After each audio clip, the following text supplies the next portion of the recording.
Welcome back, everyone. We are back here, Diary of a Sales Engineer. Here we are on episode 12. This is your host, Samir Kosser, and Ryan Kruger. today we're here joining us with an exciting guest, John Kerr. If you haven't heard of John Kerr before, well, you're in for a treat, Ryan.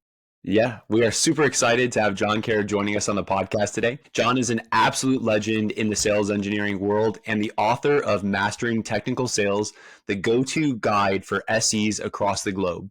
With decades of experience and a reputation for transforming technical experts into strategic business enablers, John is a true thought leader in this field. His work has shaped the careers of countless sales engineers and redefined what success looks like in this role. We're thrilled to dive into his experience and hear from one of the most influential voices in sales engineering. As today, we're going to be discussing the evolution of sales engineering. And Samir was just mentioning it before we started recording, but John, me as well, before I got started into sales engineering, your book was absolutely critical. It was the first book I read on sales engineering. And it was honestly that moment for me when I started to fall in love with the idea of sales engineering.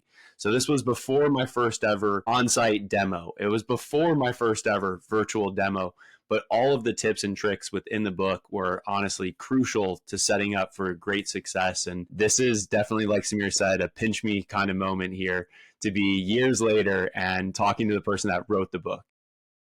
Well, thanks, Ryan and Samir. I really appreciate those kind words. But that is exactly the reason why Aaron Bollig, my original co-author, and I wrote that first edition of the book, gosh, over 2 decades now ago. So it's been out there a while. We're now in the fourth edition. And I also want to point out to your listeners that I did not write that intro. You did. So I really appreciated those kind words as well. Absolutely. I mean, we have to hype you up. I mean, like I said, this is really just an amazing moment, I think, for Samir and I, our podcast in general, and just the feeling of, really going into sales engineering and now being years into my career, talking to somebody like yourself and to sit here and discuss our experiences on what it means to be a sales engineer.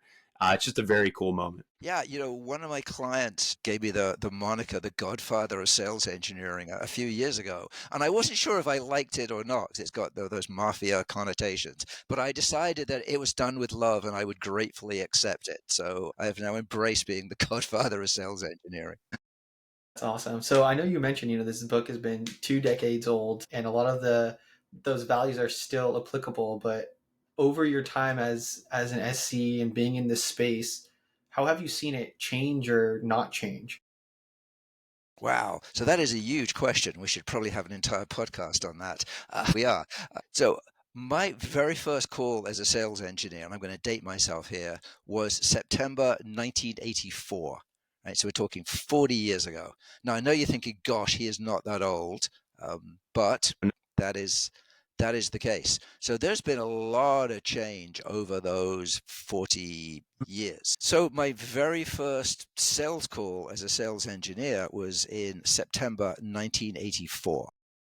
So I know you're looking at me saying, "Gosh, he can't possibly be that old," but that is actually the truth. So I am now spanning 4 decades of sales engineering. And what's interesting, if we go and look at the historical perspective, is I originally thought sales engineering started somewhere in the 1960s. And there's a practical story of an IBM sales rep walking down the halls in Armonk, IBM headquarters in New York, who had to go make a presentation the next day to a very senior client, and he needed to bring an engineer with him. So he walked down the hallways, and the very first engineer who actually looked up and made eye contact with him, the sales rep grabbed that individual, said, "Do you own a suit?" He said, "Well, yes, just for weddings and funerals. Put the suit on. I'm picking you up tomorrow." And he grabbed this guy and took him out to a sales call. It turns out, though, sales engineering is about 100 years old. One of my colleagues over in Germany sent me a translation of a book where it talked about sales engineering based in 1929. So it's been around a while. But we'll skip forward to 1980. It was very different back then, but also remarkably the same in that you still were building customer relationships, you were still doing discovery, you were still going on site and doing proof of concepts, and you were still helping the sales rep nail the deal. What's changed over the intervening 40 years, I think, is the technology that we as sales engineers use to do that obviously, and also a lot of some of the process, the best practices that go around it. There was no such thing as PowerPoint back then. We didn't have laptops. You couldn't even go on site and do a demo. So, that's the kind of stuff that's changed over the last 40 years. And I'm more than happy to dive down into the history and talk more about that if there's any particular items that you want to. Do you think, like, something I find to be really interesting now is that, over the past 4 or 5 years now, sales engineering's really become a skill set where you have to be able to utilize Zoom, Microsoft Teams. And so to me, it's like the sales engineer has now really evolved into becoming the SE that knows how to do this online. Now, there's still the aspect of having those in-person demonstrations, but the more sales engineers I talk to, those are fewer and far between and really reserved for kind of your biggest deals or your most important clients. So do you think now that, the way sales engineering's evolved is that that's a really critical skill set to have, or, what is your opinion on this? So right here, right now, that is a very critical skill set to have. What I would say is throughout the history of sales engineering, the really successful sales engineers have been able to utilize the tools around them. If I think back to Oracle, so I worked at Oracle in the late 80s and early 80s. Oracle was an $81 million company when I joined them in 1988, believe it or not. Every Oracle SE knew how to grab a screwdriver and take their laptop or their desktop apart and install memory cards and drivers. This was before Windows. You used to be able to hack through MS-DOS and all these weird commands and everything else, and all the cabling that went with it. We had microvaxes, digital VMS. We had the Sun stations. So SEs have always been experts on tooling, hardware and software tooling throughout the years. It's just varied as we've progressed through time. So yeah, it's still a super important skill. However, the really great rockstar SE has had that skill for the last 40 years. Yeah, very true. I mean, I think what you just touched on is like we have this ability to be almost like MacGyvery or like hack away at things. And what you just described of taking apart a computer and like you fast forward to now, it's like now we're multitasking on like 7 monitors on a product demonstration, and we're still like hacking away. So it's really cool to hear that that's still like a through line from way back when. I really Absolutely, like yeah. And I love the fact you use MacGyver, because I used that line with a whole bunch of college undergraduates at Duke University about 3 weeks ago, and they just looked at me blankly. They had no idea. So yeah, I love it. I think it's amazing because I do think like the skill set of the sales engineer does really have that sort of MacGyver sort of mindset where you know how to take the things around you and use them as the tools to help you succeed. Even for myself, when I go onto an on-site visit, you don't have the typical things that you have around you, right? When you're demoing on Zoom, I have my laptop, my spare monitor, maybe I have another spare monitor on top of that. I have my notebook, a notepad, my OneNote, like all those things are right there and ready for me to use. However, when you go on site and in person, your laptop is projecting on there. So you are no longer having another spare monitor to use. You don't have those notes. You maybe still have a notepad, but it's not very natural to be in person and working on a notepad in front of other people. It's okay to write a couple of things down, but not to really be using it in that sort of way where you're kind of referencing it back and forth, because it takes away from the natural connection that you'll have just through eye contact to seeing the people around you. So I find that like when you're on site, you have to really take what you have in front of you and say, all right, I have my laptop today, and instead of the other windows and things I have people now. Now I have to know how to use those people in the room to help this demo succeed in a different way. So if I can see one person's a little bit more engaged, that's who I'm going to start naturally making a little bit more eye contact with whenever I have a natural pause, because they might be the person that actually will step up and say something versus me kind of waiting and saying, is anyone going to say something? I'm waiting. Because then that gets really awkward too. And the room might get really quiet and you got to continue forward. And so I do find that you have to figure out how to use what's around you in every single situation. We've even talked about that too, as I've been traveling and I have less things with me when I'm traveling to do sales engineering. So I think it's a really cool call out to say like sales engineers just know how to work with what's around them, whether it's screwdrivers or the different hardware that you're actually working with. Absolutely. And again, if you think back to when I started, the most common way that we presented was with 35 millimeter slides in a carousel deck with an old Kodak projector. And then a couple of years later, IBM came out with this thing called a PC. And a PC was essentially, if you had a car or a train close to you, not a plane, it was portable enough that you could throw it in the back of the car, drive it to a customer, and suddenly the on site demo was born. Either demoing directly on the PC or using a very slow modem dial up back to headquarters. So that was an entire new skill set that SEs in the mid 80s had to learn, was actually being in front of customers and doing a live demo, as you say, on site, rather than being comfortable where they were back in corporate headquarters. So, nothing's new. You just keep cycling back to think. I sound like the grumpy old man, right? When I were a lad, but it's true. It's just a different layering of technology that goes on top. That gets me really curious of like that was quite the disruption. Over the last 40 years, what would you say would be like the biggest disruption to like sales engineering from going from, those slideware to actual like a PC? What have you seen? And then I kind of want to transition that into what are you seeing in the future? But first I want to see what the biggest disruption in the last 40 years was. Sure. So we just spoke about the mid 80s where you could suddenly go on site with the 35 pounds of an IBM PC, complete with a 5 megabyte hard drive and a 600 baud modem and dial back. So that was then. Then you got kind of towards the end of the 80s. So you had the client server technology, Oracle, Sybase, companies like that were pushing it with the database.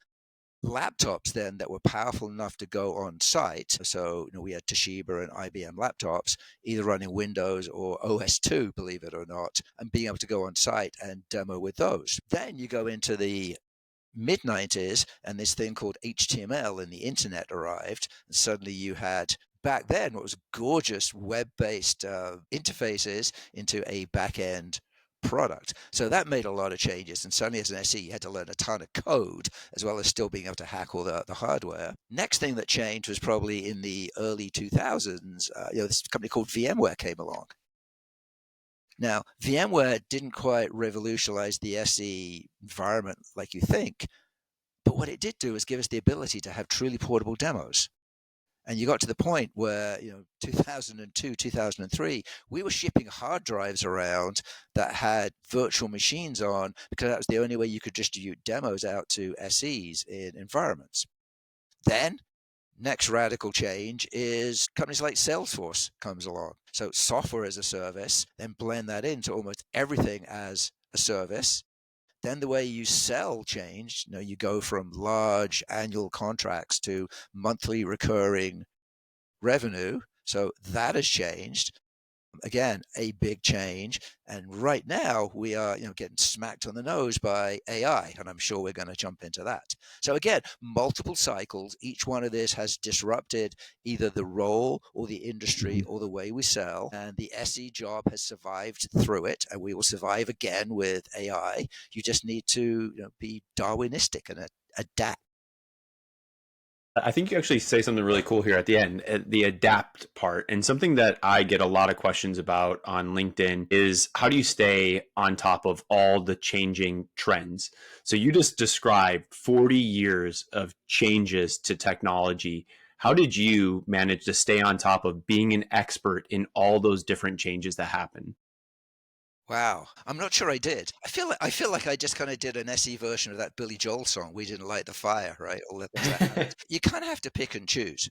Now, most SEs when they got started were generalists in that you were a mile wide and a few inches deep. And then as you picked up more and more about your product, you started going deeper in certain areas. You learn pretty quickly what you need to know in order to become an effective SE.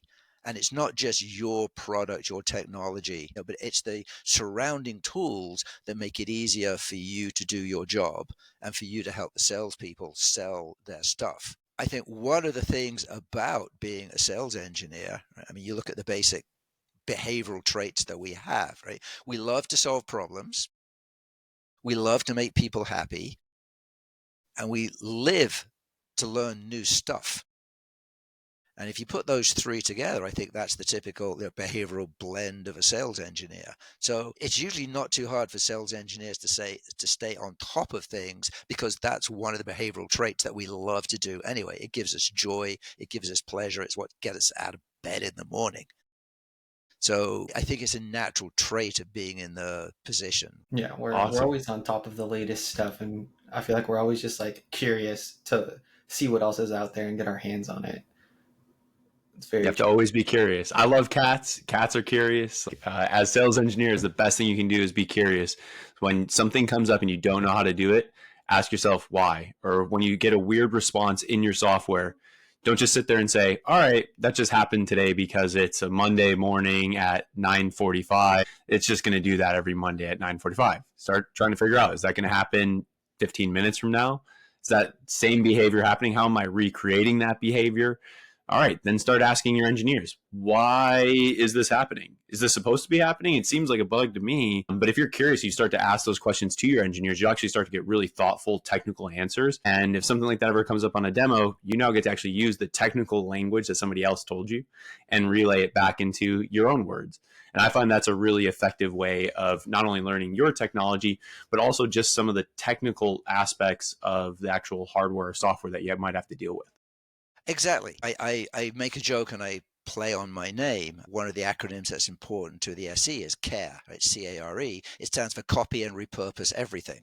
So you hear something, an engineer, as you say, Ryan, explain something, or you watch somebody do something, you go, wow, that was really neat. And then you take it and you put your stamp on it. I do think that 5 of the most magical and amazing words that we have as sales engineers are, I wonder what happens if. It's like being a 5 I know, it's like being a 5-year-old all over again. I wonder what happens if I type this instead of that, or I hit that key. And that's how we learn. And that's how we discover cool things in the software, the hardware, or even in relationships. Now, I wonder what happens if. I actually, when I first started sales engineering, to perfect the craft of asking really thoughtful questions and kind of going down the line of like what I call the 4 Ps of pausing, probing, paraphrasing, I started doing it with my wife, right? We'd be out to dinner. You tell me why, or this is what I heard. Are we sure? And I realized I started doing that just kind of in my everyday life, but it was good to build the habits for my demos. But yeah, if you ever want some interesting responses from the people around you, ask them those kinds of questions and dive a little bit deeper. Yeah. So I am at a little bit of a disadvantage there, because my lovely wife, Alison, who is the power behind the throne here at Mastering Technical Sales, has a double degree in both education and psychology. So I cannot win that game. I know how that feels. My wife getting her PhD in neuroscience and psychiatry, so she's literally studying how the brain works. And yeah, I feel for you, Samir. You have no chance. no, I've accepted my fate. That's right. Yeah. It might be a sales engineering thing. My wife's a psychologist too. I don't know. If you are also a sales engineer with your wife being a psychologist or your partner being a psychologist, let us know. Could be a funny thing to Yeah, that see. might be a hiring profile right there. Another thing I wanted to ask, John, as I was listening to you and all like the disruptions that kind of hit the sales engineering field, how has sales engineering become more necessary, the same amount of necessary, or less necessary throughout like the overall sales cycle from like a technical sales perspective from what you've seen thus far? I believe, and I'm obviously a little biased here, I believe it has become more necessary for the one sole reason that our customers tell us that is the case. If you go out and ask customers, we have done this, we've done the surveys, who provides the most value to you and your team during the sales cycle? Sales engineers win by 2 to 1, 3 to 1 over anybody else within a vendor organization, including the executives of that vendor. And you ask your customers, well, why? And they say, well, the SEs are here to help me. They're not here to sell me anything. And if I would really want to know how the product is being used, what it's doing in the industry, and some of the off-label uses for it, the weird and wonderful things that your other clients do, I ask the sales engineer. And so that is the value that they bring. And that's what clients tell us. By if you ask middle management that question, by more than 2 to 1, they will favor the SE over the salesperson. And that is why, even with all the stuff that's going on with AI and other technology right now, 5 years from now, I would still rather be a sales engineer than a salesperson. Could I ask you why that would be? Like dive a little bit deeper into that. Why would you rather be a sales engineer over a account executive or a true salesperson 5 years from now? What do you think is going to change? One, I think the job is far more fun. You're not getting beaten up by a VP of sales in a QBR every 3 months. But that aside, if you look at the degree of automation that's going on in the job, for the last 5 years, the low end of the sales engineering job has been slowly automated. RFP responses, reference diagrams, demo automation, it's all there. AI is now kind of bubbling up into the middle part of the job. So it's now, it'll do call summaries, it'll create, PowerPoint or Google Slides for you. It'll create at least the skeleton of a demo. It'll give you talking points. It'll even do like objection handling for you if you plug it in live. That allows us as SEs to concentrate on the top 50% of the job, which is the quote, the solutioneering, the customer relationship management, and so on.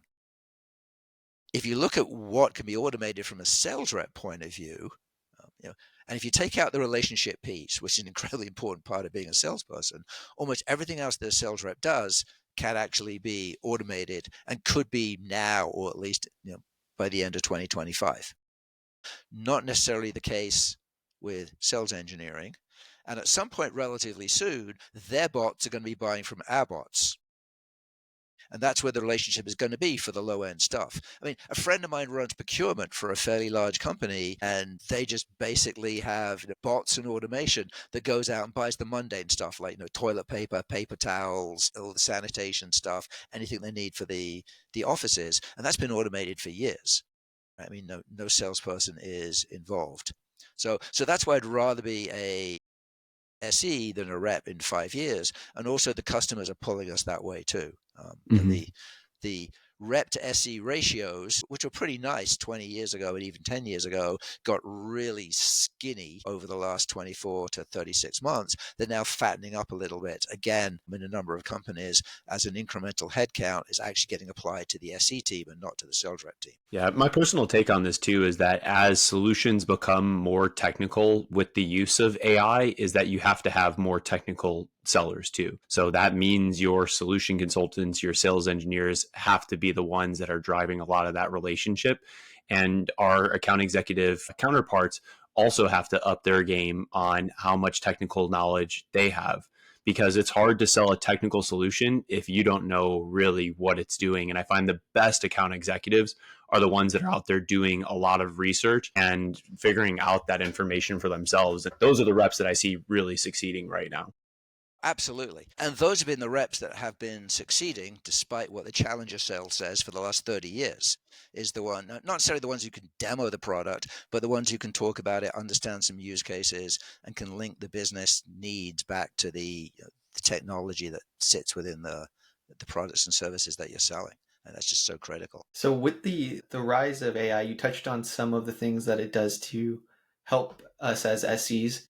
What are some of the things that you don't think AI would be able to solve for that will like solely be for us SEs to continue to work through? Let's just call it over the next 5 years, just to Okay. time box it. Yeah, I'm glad you put that time box in because eventually, who knows? Yeah, our whole role is going Yeah. to change. Absolutely. So I think that the key thing, and I've said this a lot at conference, is, and you might think it's a cop-out, is the humanity of being a sales engineer. And not just building the relationships with your customers. It's that classic trusted advisor thing, right? So I think that is super important, as is the high end of technical selling itself. The other thing I've noticed from people who have been pitching automated sales engineers is it's relatively easy to teach AI how to look for pain and problems. And you can do that by just passing what customers say and going through use cases. What it's not very good at yet and still needs quite a bit of work is looking for the gains, the positive things. Satisfying the customer's hopes and dreams. The 9 months from now, if these problems that you had were taken care of, what would your team be doing? And then looking for potential gains as well. And SEs are really good at doing that with a bit of training. Actually, way better than salespeople. I've yet to see AI be able to get onto the positive side of sales as opposed to the negative side, which is solving problems and making pains disappear. So I think that's an area that SEs really need to focus on over the next few years as well. Is use the old phrase from 15 years ago, the art of the possible, and the things that could happen, and that's the higher end solutioneering. I'm actually going to steal that question that you have of what would your team be doing if all of these things go away. I mean, that was like that was like objection questioning 101 right there. It is chapter 7 and 8 in the book. It's in there. So we're reversing. Yeah. I love it. That's just that's great. I mean, do you think with the rise of AI that will sales engineering eventually evolve into just one single person? Do you imagine that there'll still be the account executive sales engineer counterpart? I guess like as we look towards the future in 5 years, does selling look the same, or do you think it will look a lot different?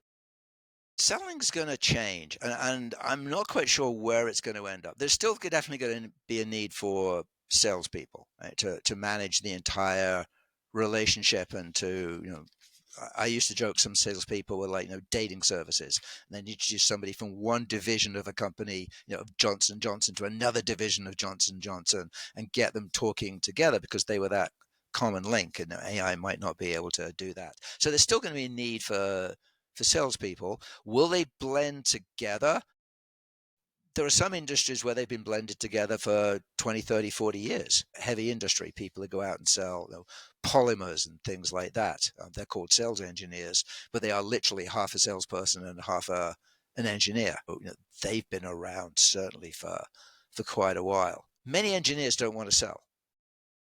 Either they think it's dirty, or they think they have no aptitude to it, or it's something that they just don't enjoy. And that's okay. And it's not necessarily a requirement to be super salesy as a engineer. You kind of wear the engineer part of that title more than you wear the sales part of it. And there's always going to be a need for a complete spectrum of people between salesy and engineering, and that's going to continue. I think for me, being a curious person, something that I worry about a little bit, even within my own skill set, is like, all right, I'm a sales engineer today, so I got to blend the technical with the sales piece. But there's a part of me now with the rise of AI that says, all right, maybe I should be doing a little bit more of the engineering piece. And then I'm working on certain deals and I'm like, maybe I should be doing more of the sales piece. Or maybe I'll get pulled into marketing and think like, hey, I should actually be doing some of the more marketing aspects of the sales engineer role, some more demos and webinars. And so at times I feel like I'm getting stretched really far because I'm starting to see that there's so many skills that can make a SE like a top SE. And it's hard to do all of those little skills right. It's hard to be the SE that knows all of your APIs, how a computer works and functions, how your software works, but also can do the sales piece and get to that level of in 9 months from now, what would your team be doing? That's really difficult. It is. That again has been a problem for many, many years. I've often wondered dealing with some of my clients, and they bring in a new SE, and it's like, how on earth can that individual learn enough? As you said, the APIs, the basic product information, competitive information, demos, presentations, whiteboards, whatever, where people who've been at that company for 8 years are struggling to keep up. So it's really tough. And that problem has been going on ever since sales engineering was created. And I don't think it's ever going to go away. Again, you kind of have to pick and choose. I think that the one overriding piece of advice I would always give to a sales engineer, if they're not quite sure where to allocate their time, is stay close to the customer, stay close to the money. Right? The further you get away from the customer, the further you get away from the money that the customer gives you, the more likely you are to get whacked if the company, not brutal, but if the company decides it's going to do a reduction in force, or you're going to merge or something else. But if you are close to the customer and close to the money, that's your value proposition right there. As the Godfather, using the word whacked seems like very appropriate for today. There you go. Yeah. Take a cannoli and leave your gun at the door. Yes. I think another curiosity that I have, and I have this for every SE, is like, how did you actually stumble into this role? Yes, the Genesis story, as it were. So, like practically everybody else, I did stumble into it. I started life off as a chemical engineer working at an oil refinery over in the UK. And I discovered that I was a good engineer. I wasn't great. I was a good engineer. But what I was really good at was explaining complicated things to business people and to people who didn't necessarily need to understand all the complicated things. And a software vendor came into the refinery and was selling us a piece of software, and I was on the evaluation committee, and I just got it. I lit up, and I watched what their sales engineer did. It was a lovely lady called Rita Callahan, and it's like, wow, that's something I can do. Rita and the salesperson saw how I worked with the rest of the people in the refinery, explaining things to the great unwashed, I used to call it, right? And explain the technology. And they said, would you like a job? And I said, yeah, but I was still in England, but only if it's back at corporate headquarters in the US, because my wife's American. And they said, sure. And so that's how I got the job. So I landed in Princeton, New Jersey, and I got thrown into a 6-week boot camp. So I knew the technology really well because I'd been a user, but I knew nothing about sales. I was a total novice and horrible at it. And that's how I fell into the profession like everybody else. It was just, oh, yeah, this looks like fun. It's not the same thing every day. It's solving problems. It's making people happy. I'm going to learn new stuff. Like, what could be better? That's awesome. As an engineer learning sales, what did you think was the hardest thing to learn, and how did you improve those skills? I had to learn how to shut up. The very first piece of sales engineering advice I was ever given, and I'm on record saying this, is I had the debrief with the sales manager, a guy called Joel Banner, in the parking lot of some pharmaceutical company somewhere. And Joel said, John, how do you think the sales call went? And I said, Joel, I thought it went great. I answered every single question they had. I showed them all the features. And Joel put his arms around his shoulder and said, John, you don't get paid by the word. What? I said, we get paid on the deal. You don't get paid by the word. Sometimes you just shut up. Sometimes yes or no are acceptable answers. Got it. So I had to learn that, and I had to learn really how to watch some amazing salespeople that I was been privileged to work with over the years and copy and repurpose everything from them. So that's how I learned. It's a lot of trial and error and mistakes and scars, and I'm sure I lost few lost deals on the way because of my ineptitude. Yeah, being brief is a very difficult skill to have, especially as an SE, where like, oh, I want to like flex my product knowledge because I know it all, so I want to be able to show them this and then this and then this and then 10-minute monologue later, everyone's eyes are glazed over, and you're like, well, I lost them. I feel good, but my audience is like, when's lunch? Yeah, So that's exactly. funny. You're being paid to be the smartest person in the room, but you don't necessarily need to show it every time. To, That's a par- great point to to keep in paraphrase, I mind. think for the military, they tell junior officers when they're in front of the 2 or 3-star general to be bright, be brief, be gone. And I Mm-hmm. think that is a great motto for the young SE as well. Be bright, be brief, be gone. I'd be curious to hear your thoughts on like, a lot of people reach out to Ryan and I about how do we actually like break into sales engineering today, and like I guess yeah, I would just that's the question. Like, how would you suggest like a young or someone transitioning from a different industry or different job like go about trying to break into an SE role at an organization? Sure. It's actually easier now than it was 10, 15 years ago for several reasons. One, throughout the world, there are now a number of classes and courses being taught at the undergraduate level at universities, not just here in the US, but in Germany, Hong Kong, Australia, somewhere in the Netherlands as well. So you can go and you can take basically a technical selling class either as part of a management undergraduate graduate program or as an engineering program. So people are actually being taught the basics of sales engineering. Mm-hmm. Secondly, because it is such a tough market out there, you cannot just staff your SE organization by stealing SEs from other companies. So you have to grow your own. So there are a number of companies that have throughout the years had these intake programs where they'll take undergraduates who have just graduated, people who've just got master's degrees, or people who are coming in from other professions, and they run them through a 12, 18-month program and then just see where they end up. Are you going to be a salesperson, a sales engineer, product marketing, consultant, back on the street, whatever it might be. So there's a ton of programs like this. Mm-hmm. Big companies like Oracle and Cisco have run them for years. Companies like Palo Alto Networks and ServiceNow do an awesome job of it currently.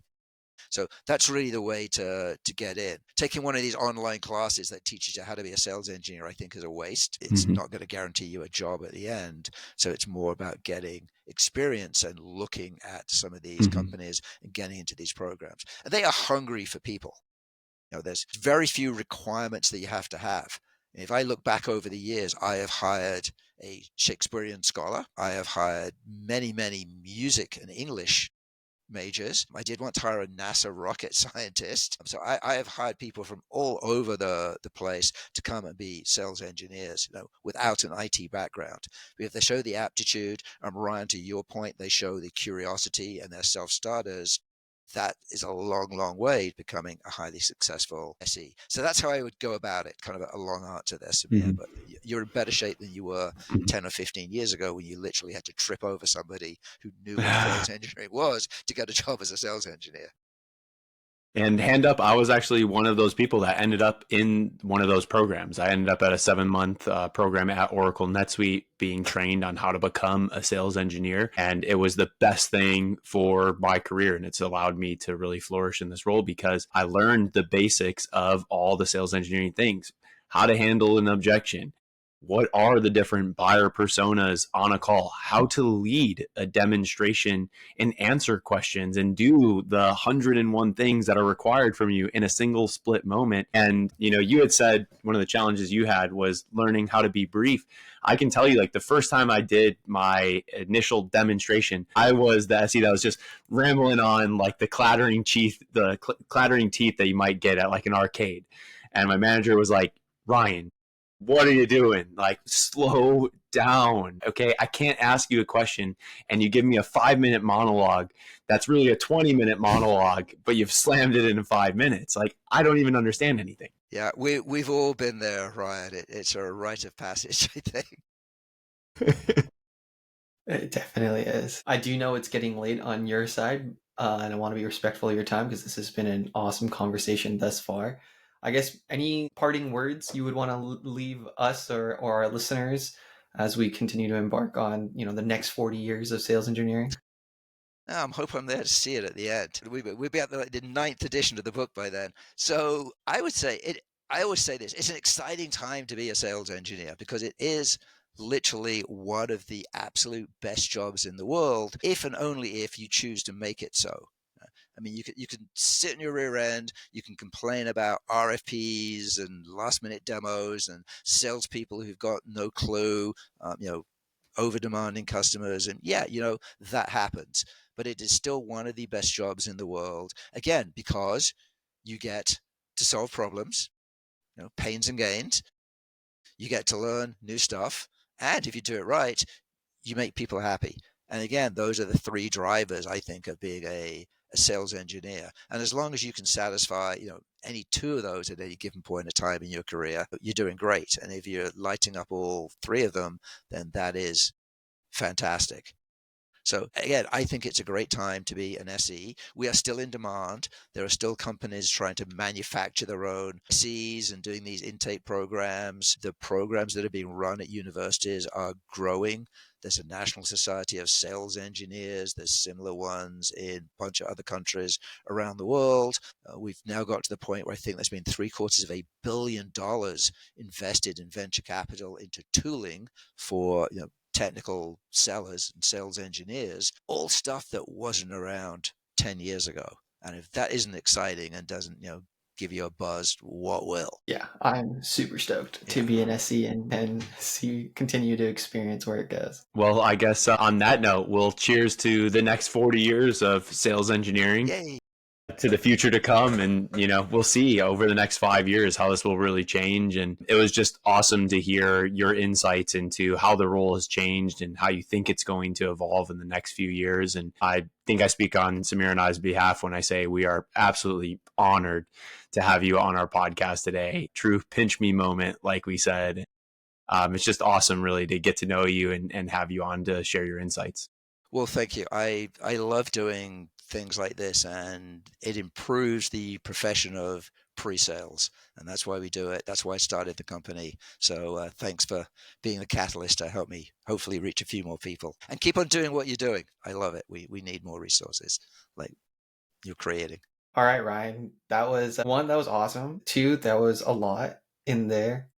And three, that was really cool to hear his perspective. I think the coolest part was listening how stuff shifted from like the early 80s to the mid to the late to the 90s, mid late 2000s and like beyond, and like listening to all of that.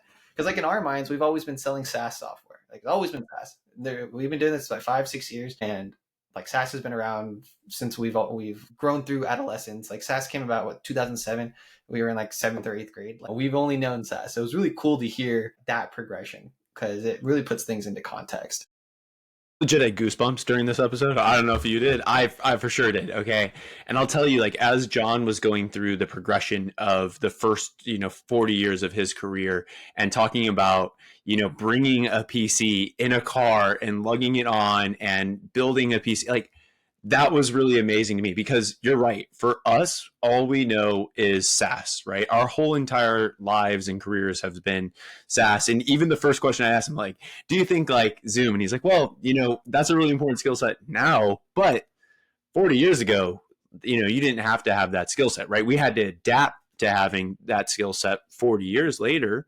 That's a really important skill to have. But prior, we actually had to know how to set up a computer live and in person with somebody else. And to me, like that was just a really cool moment of hearing kind of the history behind it all. And even for me, like as I go on site, I talk a lot about my like technical tool bag that I want to bring with my cords, my chargers, my adapters.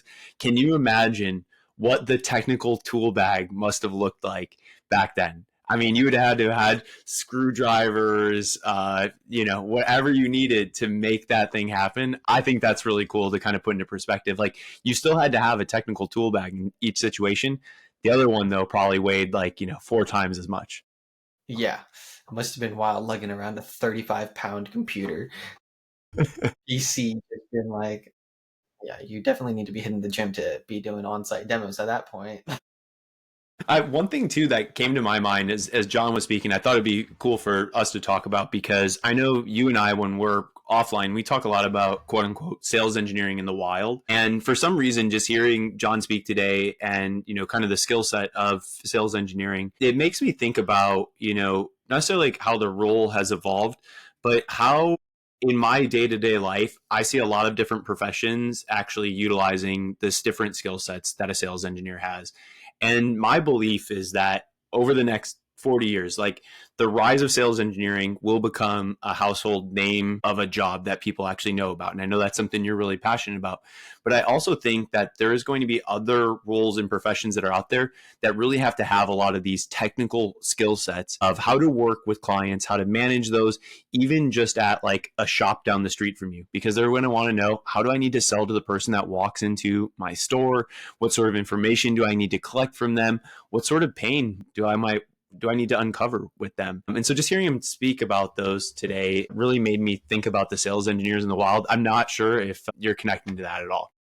No, I definitely am. It kind of reminds me of I went to a glass blowing session, like a demonstration, and I was like, oh wow, this guy is doing all of the different sales engineering kind of techniques. He would describe a technical term and then define it and like explain why this was happening in this way, and any curiosity question he would kind of dive into a little bit more and really work the audience and be like, okay, the audience is really curious about where these colored glass pellets are coming from, so let me go deeper into that section of the demonstration, and we won't touch on this other tool that like nobody really cares about, but it's also really important for making glass, but nobody's caring about it. So I'm going to avoid that feature, so to speak. And so, yeah, I mean, to your point, even going to like even when you go to like an ice cream shop, right? Like you're talking to the person serving you ice cream, be like, oh, like I don't want something super sweet, and I don't really like fruity flavors. Like, what would you suggest? And they'll get really into it and like describe the flavors. Even like a sommelier to a certain point, a certain degree, it's like, you're having the prime rib, you should have this, this, and this because it'll pair very well, and like understanding your palate. So like no, it absolutely like resonates with what you described. And I think the other cool thing was like, although what we're selling in the technical side of things has been constantly in flux, the like core values have been the same.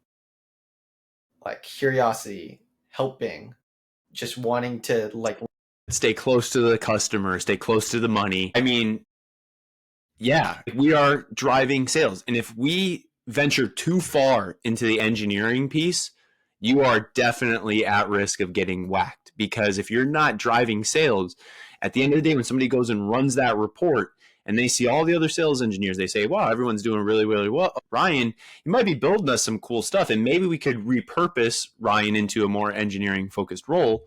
But if I'm not driving sales forward, then me being a sales engineer doesn't make a lot of sense anymore. So but you do think about like the core values that you talked about, right? It's client relationship management, it's being brief and being able to communicate the values that the product has. Like these are still the same things that we do today. These are the same things that we're going to be doing 30 years from now or 40 years from now. And they're same things that were happening 40 years prior. yeah. I think it could be fun. We ask them a question next 5 years. How is AI and other technology going to affect the SE role itself? It'd be fun for us to make some predictions here of let's call it, what are we're getting into 2025. So let's see what is the SC role look like in 2030, and I'll let you Okay. start us out, and then we'll see where this question takes us. Okay, the role of the sales engineer. I'm actually going to give you the role of sales. I think the role of sales is going to change quite drastically. I think the first thing that's going to happen is your account executives are going to be focused on the client relationship management piece just like they are today. But instead of necessarily doing all the outbound dialing, they're going to have an AI outbound dialer for them that will connect to another bot at a company. If the bot is interested in the technology, maybe it progresses towards the first call, and they'll be like reviewing the conversations that are happening between these AI bots that go back and forth. The AE will then likely lead what is like a first level discovery call, and they'll use AI to help vet and make sure that something is really qualified. At that point, a sales engineer will get involved within the product itself, I believe. Now, the SE is going to do the sort of product demo that hits on the pain and all the great things that John talked about. But I also think there's going to be a higher level of solutioning that's required from sales engineers. It's going to be a higher level of being able to use AI tools to build one-off sort of product request or needs, or work with your engineering team to communicate those needs and actually run different sprints to add and say, yep, we can actually build you something like that and tailor the solution to actually meet the requirement that you have. I think that's how I might see sales engineering in 5 years from now. Is you're still going to be close to the money, close to the sales, but I do think there's going to be a higher level of expectation for you to actually know how to use these AI tools to be the quote unquote engineer aspect of the sales engineer. Yeah, no, I think I definitely agree with that sentiment. I think another thing is, I don't know, like as an SE, we are developing a broad variety of skill sets. And with the more availability of your AI agents that can do a lot of other things, like from coding to dialing, I could also see, a path where previous SEs are going and like building their own things, because now they have a wide variety of understanding the customer, a little bit of selling, a little bit of technical, and then they can leverage those AI agents to go and extend those already existing skills that they have. And you're going to start to see more like SEs kind of branching off and becoming like solopreneurs, or building small, agile, 2 to 10 people companies that are doing a couple million in revenue and kind of just living off that and flipping that. I think that's like another side of thing. Okay. I was gonna say, like, we're kind of like talking about how the SE is going to actually change, like the way a product works and functions. If we were to have a head of product on with us right now, they would be like shaking, going like, "Whoa, whoa, whoa, whoa, whoa! We can't be doing like 100 one-off requests and adding that into our code base. That sounds crazy." But I do think, at least my prediction sounds like your predictions on it too, is like the SE will have more of a control on maybe those like one-off product requests that are needed, either building their own products and creating their own companies to service those, or helping influence them internally to actually build those little things or features that a prospect actually needs. Yeah, and if anything, I think SEs need to get better at being brief, and they need to get better at just like the human side of it. I think the technical side will come, but the harder part is that human relationship, and that's going to become even more valuable when like technology is taking care of a lot of like the menial, lower hanging fruit. The higher hanging stuff is that people to people. I mean, right? We always say it, people buy from people. Like if you're personable, you help answer questions, you help put them at ease. At this point, people are not getting put at ease by like an AI agent, though are more likely or 100% more likely to be put at ease by a human. I mean, that's why we don't have like AI doctors. I mean, we might have an AI assistant helping a doctor We might eventually. I don't eventually. know, man. Like, I think like there's so many things that AI is going to be capable of doing. I do think there'll be a level of like a first pass doctor that you go to and say, "Hey, I woke up today. I have a fever of 101. I have a cough. I've had it for 2 days. Here's the places I've been. Here's my weather conditions." And AI might come back and say, "Hey, here's likely what you have.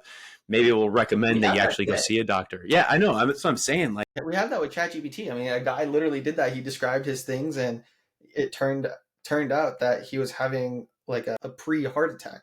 And had he waited 45 or an hour, he would have had a heart attack and died. But like he like put his symptoms into ChatGPT, and ChatGPT's like, it sounds like you might be having a heart attack. You should probably go to the doctor, like the hospital.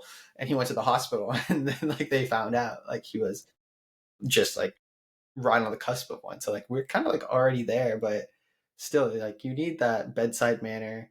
That's what's gonna put everyone apart. Like in all industries, it's like, can I be a human and like have that humanity to be able to connect with you? And I think that's gonna be the biggest skill over all the technical sides of things, because like the technical sides of things in comparison, I feel like are easier to pick up than like the personal sides of things. I also think too, with the rise of technology and AI, it's going to become harder and harder for companies to continue to find ways to be so different and so innovative, right? Because even if there is, well, then I bring that same request to another company and they say, I could probably build it for you, right? Hey, tell me what you need.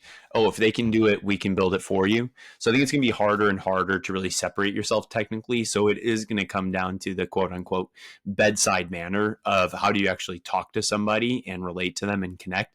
And those are going to be the little things that continue to push things forward outside of the technical aspect of it. I think if my prediction 5 years from now, people still buy from people. I don't think people will buy from AI agents. I do think there'll be AI agents that do some buying out there, right? Like if I'm a new company, I have a new startup company, I want to go buy Slack because I know what Slack is. Maybe there'll be some kind of function for me to say, I need 3 Slack licenses for my employees. Go and do it for me. That seems like low hanging fruit that can be sort of done today, but automated through a bot. So I think that happens. But yeah, I'll go with that as my prediction. All right, well, we'll have to see what our role is looking like in 2030 and how things shape up. Any other things that caught your ear as we were talking to John? I don't, I mean, I just like the brevity piece. I'm always working on it. I still struggle with it at times. I go back, I watch a Gong recording of a demo, and I see there's a 7 minute block of me talking.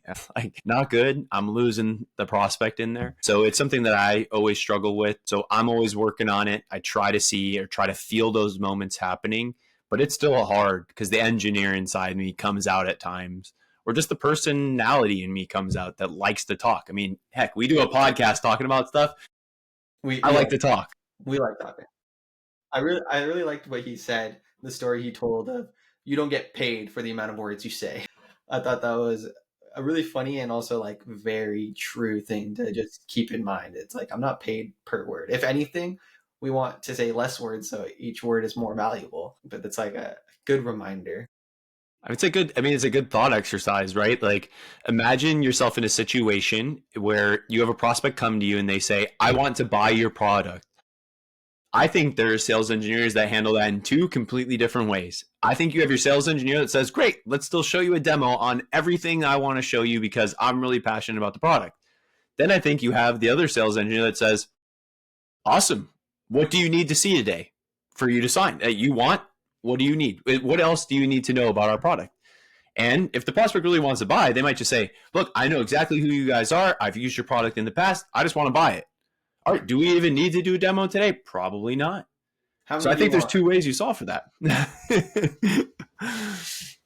Yeah. Brevity, right? Like the one Big- SE goes down the demo, they still end up buying, but they're sitting there bored for an hour or 2 hours, however long the demo is. The other SE says 10 words, and you still end up both generating the exact same amount of revenue. One did a lot less work. Absolutely. Well, I think with that, we'll wrap another awesome episode. I can't believe that we got to talk to John for 45 minutes. Like, Can't believe it either. really cool. And shout out to all the people that listen. And if you have any ideas or any other folks that you would want us to bring on, feel free to reach out, put it in the comments, shoot us a DM on LinkedIn, wherever it is, and we will talk to you all next time. Yeah, continue engaging with us on LinkedIn. This is helpful for us, on what guests we should bring on, what topics we should talk about. So engage with us on the post, and we are happy to do different podcast episodes about it. But we are appreciative of all the listeners out there, appreciative of John coming on the podcast today. And Samir, on that note, I think it's the next time. Yeah. Peace. See ya.